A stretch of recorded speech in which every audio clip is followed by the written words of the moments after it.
ಮಂತ್ರಿಗಳು ಶ್ರೇಷ್ಠ ಅರ್ಥಶಾಸ್ತ್ರಜ್ಞರು ಆದ ಮಾನ್ಯ ಡಾಕ್ಟರ್ ಮನಮೋಹನ್ ಸಿಂಗ್ ಜಿಯವರು ನಮ್ಮಿಂದ ಅಗಲಿ ಹೋಗಿದ್ದು ಇಡೀ ಕಾಂಗ್ರೆಸ್ ಪಕ್ಷಕ್ಕೆ ಅಷ್ಟಲ್ಲ, ದೇಶಕ್ಕೆ ಅಷ್ಟೇ ಅಲ್ಲ, ಇಡೀ ವಿಶ್ವಕ್ಕೆ ತುಂಬಲಾರದ ಒಂದು ನಷ್ಟವಾಗಿದೆ. ಡಾಕ್ಟರ್ ಮನಮೋಹನ್ ಸಿಂಗ್ ರವರು ಅವರ ಕಾರ್ಯಕಾಲದಲ್ಲಿ ಇವತ್ತು ರಿಸರ್ವ್ ಬ್ಯಾಂಕ್ ಗವರ್ನರ್ ಆಗಿ, ಪ್ಲಾನಿಂಗ್ ಕಮಿಷನ್ನ ಉಪಾಧ್ಯಕ್ಷರಾಗಿ, ಹಣಕಾಸು ಸಚಿವರಾಗಿ, ಅದಾದ್ಮೇಲೆ 2004ರಿಂದ 2014ರವರೆಗೆ ಪ್ರಧಾನಮಂತ್ರಿಗಳಾಗಿದ್ದರು. ಆ ಸಂದರ್ಭದಲ್ಲಿ ಅವರೇನು ಈ ದೇಶಕ್ಕೆ ವಿಶಿಷ್ಟವಾದಂಥ ಒಂದು ಕೊಡುಗೆಯನ್ನು ಕೊಟ್ಟಿದ್ದಾರೆ. ಅನೇಕ ಬದಲಾವಣೆಗಳ ಮುಖಾಂತರ ದೇಶ ಇವತ್ತು ಆರ್ಥಿಕ ಸಂಕಷ್ಟ ಎದುರಿಸ್ತಾ ಇತ್ತು.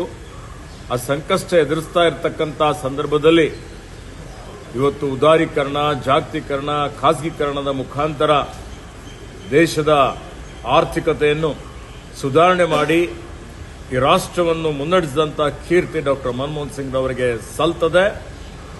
ಮತ್ತೆ ಅವರ ಕಾರ್ಯಕಾಲದಲ್ಲಿ ಏನು ನೋಡಿ, ಮಾಹಿತಿ ಹಕ್ಕು ಕಾಯ್ದೆ, ಈ ಮಾಹಿತಿ ಹಕ್ಕು ಕಾಯ್ದೆ ಮುಖಾಂತರ ಇವತ್ತು ಇಡೀ ಜನಸಾಮಾನ್ಯರು ಮಾಹಿತಿ ಪಡೀಲಿಕ್ಕೆ ಏನೊಂದು ಅವಕಾಶ ಸಿಕ್ಕಿದೆ. ಮನ್ರೇಗಾ ಮುಖಾಂತರ ಇವತ್ತು ಗ್ರಾಮೀಣ ಭಾಗದಲ್ಲಿ ಪ್ರತಿಯೊಬ್ಬರಿಗೂ ಉದ್ಯೋಗ ಸಿಗುವಂತ ಒಂದು ಕೆಲಸ, ಒಂದು ಕ್ರಾಂತಿನೇ ಆಗಿದೆ ಅಂತ ಹೇಳ್ಬೋದು. ಇವತ್ತೇನು ಶಿಕ್ಷಣ ಹಕ್ಕು ಕಾಯ್ದೆ ತಂದಂಥದ್ದು, ಆಹಾರ ಭದ್ರತೆ ಕಾಯ್ದೆ ತಂದಂಥದ್ದು, ಅನೇಕ ಕ್ರಾಂತಿಕಾರಕ ಕಾಯ್ದೆಗಳನ್ನು ತಂದು ಇವತ್ತು ನಮ್ಮೆಲ್ಲರ ನೆಚ್ಚಿನ ನಾಯಕಿಯಾದಂಥ ಶ್ರೀಮತಿ ಸೋನಿಯಾ ಗಾಂಧಿಯವರ ಒಂದೇನು ಕನಸುಗಳಿದ್ದು, ಈ ರಾಷ್ಟ್ರದ ಸಾಮಾನ್ಯ ಜನರು ಇವತ್ತು ಅವರಿಗೂ ಎಲ್ಲ ರೀತಿಯ ಸಾಮಾಜಿಕ ನ್ಯಾಯ ದೊರಕಿಸಿಕೊಡುವಂಥ ರೀತಿಯಲ್ಲಿ ಡಾಕ್ಟರ್ ಮನಮೋಹನ್ ಸಿಂಗ್ ರವರು ವಿಶಿಷ್ಟವಾದಂಥ ಕೊಡುಗೆಯನ್ನು ಕೊಟ್ಟಿದ್ದಾರೆ. ಅವರ ಸಜ್ಜನಿಕೆ ಮತ್ತು ಅವರ ಸರಳತೆ ಹಾಗೂ ಅವರ ಪ್ರಾಮಾಣಿಕತೆ, ನಿಷ್ಠೆ ಇವತ್ತು ವಿರೋಧ ಪಕ್ಷದವರು ಸಹಿತ ಮೆಚ್ಚುತ್ತಾರೆ.